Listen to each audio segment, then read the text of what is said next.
नमस्कार. श्री स्वामी समर्थ. स्वामीमय मंगला चॅनेलमध्ये तुम्हा सर्वांचं स्वागत आहे. स्वामी भक्तांनो, आपल्यासारखेच एक स्वामी सेवेकरी दादा आहेत आणि या स्वामी सेवेकरी दादांना काही महिन्यांपूर्वी चेहऱ्याचा पॅरालिसिस झालेला होता आणि या दादांनी चेहऱ्याचा पॅरालिसिस घालवण्यासाठी अनेक उपाय केले होते, परंतु त्यांना त्यातून फरक पडलेला नाही आणि म्हणूनच या दादांनी स्वामी सेवा केली होती. ती स्वामी सेवा कोणती केली होती आणि त्यासोबतच आपल्या स्वामी महाराजांनी दादांना या चेहऱ्याच्या पॅरालिसिस मधून कशा पद्धतीने बाहेर काढलं, त्यांचा चेहऱ्याचा पॅरालिसिस कशा प्रकारे बरा केला, हेच आपण या व्हिडिओ मार्फत आज जाणून घेणार आहोत. त्याआधी मी तुम्हा सर्वांना असं सांगू इच्छिते की जे काही नवीन स्वामी सेवेकरी आहे, ज्यांच्या मनात स्वामी सेवेविषयी काही प्रश्न आहे, स्वामी सेवा कशी करावी, त्याचसोबत जर असे काही प्रश्न असतील, आरोग्याच्या समस्या, आर्थिक समस्या, जर त्यांना त्याच्यावर काही उपाय हवे असतील तर तुम्ही कमेंटमध्ये तुमचा प्रश्न नक्की विचारू शकतात. त्याच्यावर तुम्हाला आपल्या दिंडोरी प्रणित सेवा मार्गातील उपाय दिले जातील, जे की आपल्या गुरुमाऊलींनी सांगितलेले उपाय असतात आणि ते नक्कीच प्रभावशाली असतात. चला तर मग आपण व्हिडिओला सुरुवात करूया. तर हे जे स्वामी सेवेकरी दादा आहे, यांचं नाव मुरलीधर धनगर असं आहे आणि हे बारडोली गुजरात येथील आहे. तर हे दादा सांगतायत की माझा अनुभव असा आहे की दिवाळीच्या सुट्ट्यांमध्ये मी ग्राम अभियान सेवा करत होतो.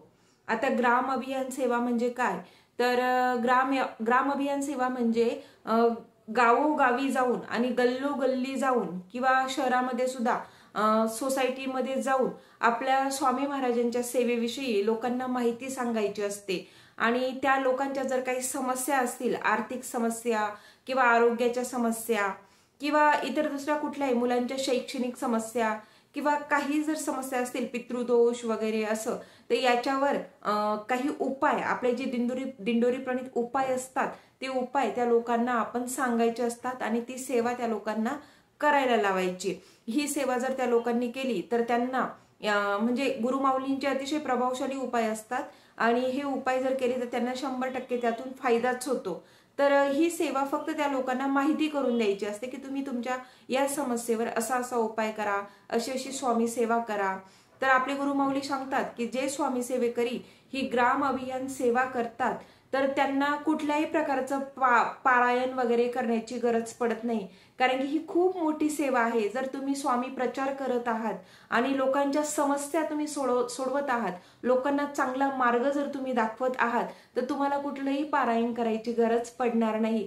गुरुमाऊली सांगतात की स्वामी सेवेकरांनी फक्त आपली नित्य सेवा रोज केली आणि त्यासोबतच जर ग्राम अभियान ही सेवा अगदी मनापासून तळमळीने लोकांना तुम्ही समजावून दिली तर तुमचे जे काही प्रश्न असतील स्वतःचे, ते स्वामी महाराज सगळ्यात आधी ग्राम अभियानवाल्यांचे प्रश्न सोडवतात.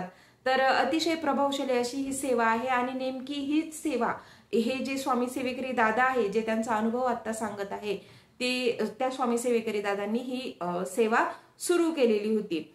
तर मग हे दादा सांगतायत की मी नेमकी दिवाळीच्या सुट्ट्यांमध्ये ग्राम अभियान सेवा सुरू केलेली होती आणि त्यावेळेस मी विविध सोसायट्यांमध्ये जाऊन आणि गावोगावी जाऊन लोकांना स्वामी सेवेबद्दल माहिती देत होतो, लोकांच्या समस्या ऐकून घेत त्यांना त्याच्यावर उपाय देत होतो. आणि साधारण काही महिन्यांनंतर मला म्हणजे असं लक्षात आलं की माझा चेहरा असा म्हणजे बधीर पडत चाललेला आहे आणि मला पॅरालिसिस झालेला आहे चेहऱ्याचा, असं मला डॉक्टरांनी सांगितलं. आणि मग त्यावेळेस मी स्वामी महाराजांसमोर बसलो आणि स्वामी महाराजांना अशी म्हणजे विनंती केली की स्वामी महाराज, माझा चेहरा किती का वाकडा होईना, परंतु मी ग्राम अभियानाची सेवा मात्र काही केल्यास सोडणार नाही.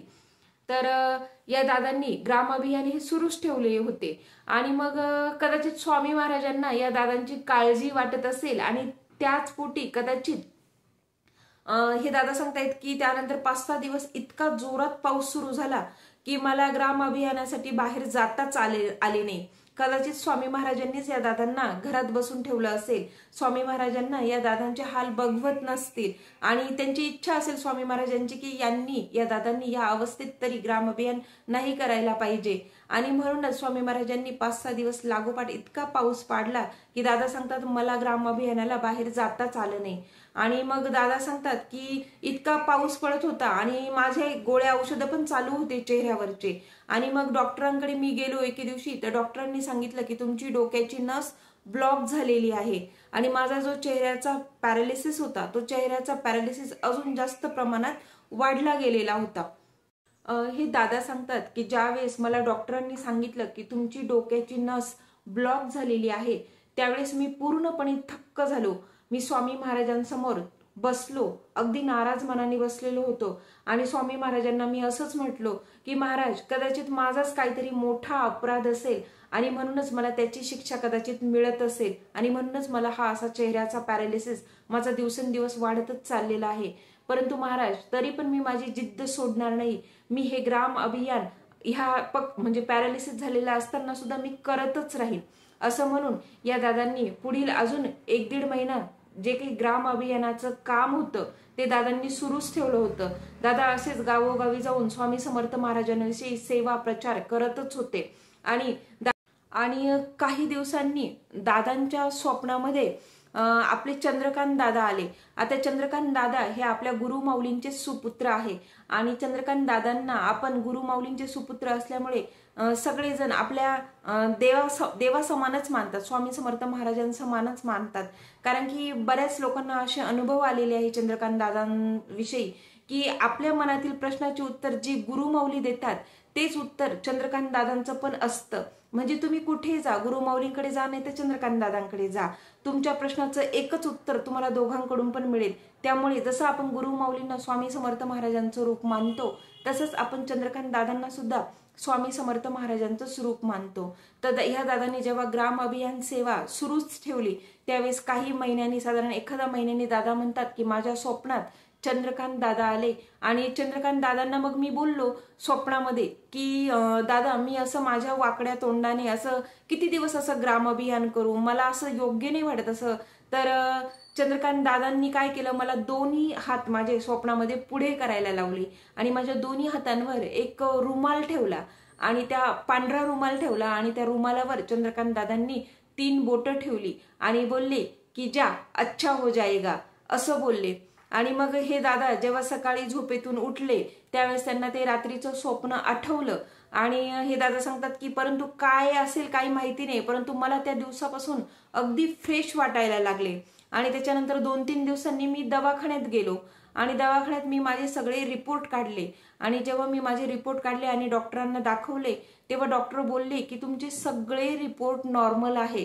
आणि ते ऐकून मला अतिशय आनंद झाला.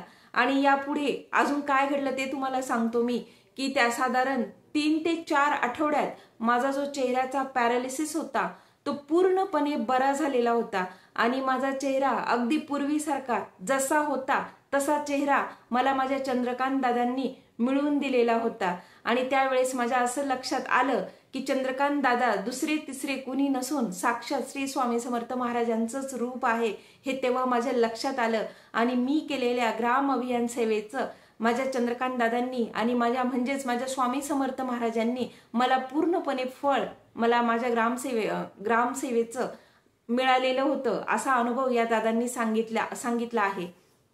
तर या दादांनी ग्राम अभियानाची अतिशय प्रभावशाली अशी सेवा केलेली होती आणि म्हणूनच आपल्या स्वामी समर्थ महाराजांनी या दादांना त्यांच्या आजारातून पूर्णपणे बाहेर काढलेलं होतं. या दादांनी अनेक प्रकारची गोळ्या औषधं घेतलेली होती, डॉक्टरांची ट्रीटमेंट घेतलेली होती, तरी पण त्यांना फरक पडत नव्हता.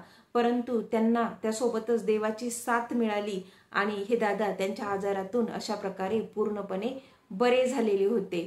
तर आपल्या गुरुमाऊलींचे उपाय खरंच खूप प्रभावशाली असतात. जर तुमच्याही काही समस्या असतील तर तुम्ही दिंडोरीला एकदा स्वामी समर्थ सेवा केंद्रात जाऊन अशा प्रकारच्या सेवा तुम्ही तुमच्या आजारावर, आर्थिक समस्येवर नक्की घेऊ शकतात. तर आज तुम्हाला या दादांचा जो मी अनुभव सांगितला तो कसा वाटला हे कमेंटमध्ये नक्की सांगा.